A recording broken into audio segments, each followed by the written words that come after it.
Have you heard of such a thing as a Spoonerism? Say what? A Spoonerism is a play on words in which consonants and vowels are jumbled, causing great delight to those within earshot. Like when you say you have very bad manners, but what comes out is you have very mad banners. And who popularized it? He was the the first guy who meant to say it is customary to kiss the bride, but said it is kistomary to cuss the bride. Oh man, he didn't know he'd said it until later. In a minute, I will tell you more of the origins of the Spoonerism and of the culprit responsible. But first, here are some Spoonerisms surrounded by slips and quips written down by smiling parents and school teachers. And so we present history according to kids. I hope you laugh half as hard as I did the first time I heard these. Ancient Egypt was inhabited by mummies, and they all wrote in hydraulics. Hydraulics.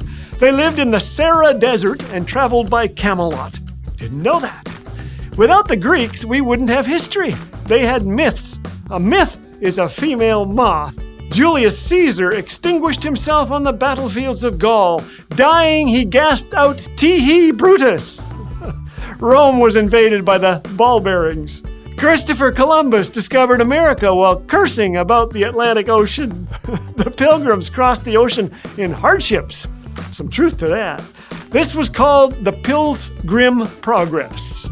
Tarzan is a short name one little guy wrote for the American flag. Its full name is the Tarzan Stripes. The Declaration of Independence says that all men are cremated equal. Traveling by stagecoach in the Old West was dangerous because you had a good chance of being stopped by bandits and being robed and plungered. Plungered, I like that. Thomas Edison invented the indecent lamp, a little boy wrote. Louis Pasteur discovered a cure for rabies. Rabies. During World War I, President Woodrow Wilson urged the people to stay in neutral. Then Franklin Roosevelt went over there and put a stop to Hitler in his bunk. World War II made people so sad, this boy wrote, that it brought on the Great Depression. Then, the New Deal tried to make sure that the stock market will never happen again. The two greatest marshals of the Old West were Wyatt Burp and Wild Bill Hiccup. Yeehaw! Kids! William Archibald Spooner wasn't the first to wix up his merds, but by the time he died in 1930, he was famous for his blunders. Instead of, "Pardon me, madam, this pew is occupied, can I show you to another seat?" he said, "Pardon me, padam, this pie is occupied, can I sew you to another sheet?" Reading about him, I thought to myself, oh man, I have made my share of mistakes too. Well, haven't we all? But will they define us? How will people remember us? Thankfully, Spooner's students remembered him for other things. He was an ordained deacon in the Church of England and chaplain to Archbishop Archibald Tate. He served at New College, Oxford for more than 60 years, teaching history and religion and living his faith.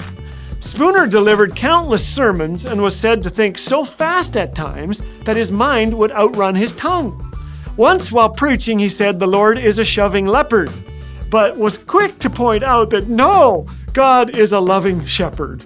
Spooner was well liked and respected for his wisdom and for those times when he unwittingly made students laugh.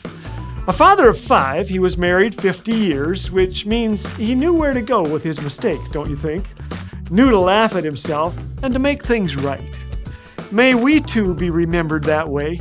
So today, let's not sweat the petty things, or as Mr. Spooner once put it, let's not pet the sweaty things. Hey, I just want to thank you because every time you push the subscribe button, something really cool happens to me. And so, would you just push it, just now? Thank you. Oh, pizza. Thank you. Excellent. Pepperoni.